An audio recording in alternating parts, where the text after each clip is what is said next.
And I think that's what's happening to Europe right now. And It, with the neocons in the United States too.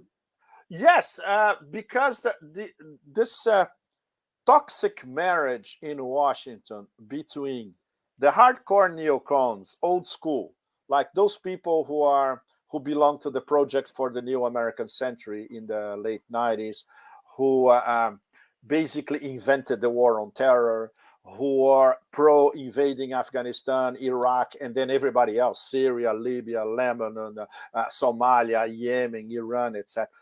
These are the old school ones. And the Democrat faction of all that is the humanitarian imperialists, the people who destroyed Libya, the people who tried to destroy Syria, etc.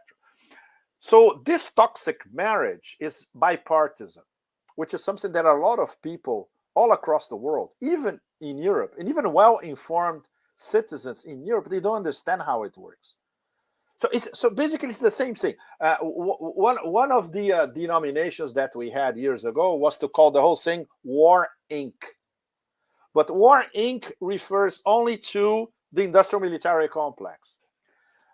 These people are much, much worse because this expands the range from just the industrial military complex to academia, think tank, media, etc.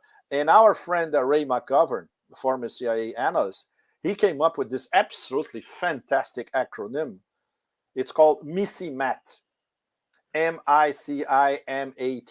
MICIMAT. MICIMAT means the Industrial Military Congressional Intelligence Media Academia Think Tank Complex.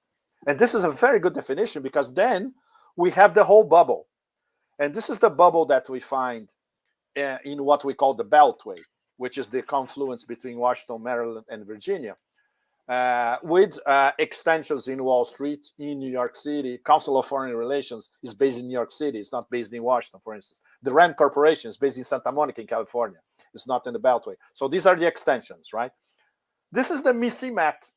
And these are the people who think as a blob inside a window where it's absolutely impossible, first of all, to acknowledge the existence of different points of view or different geopolitical or geoeconomic interpretations.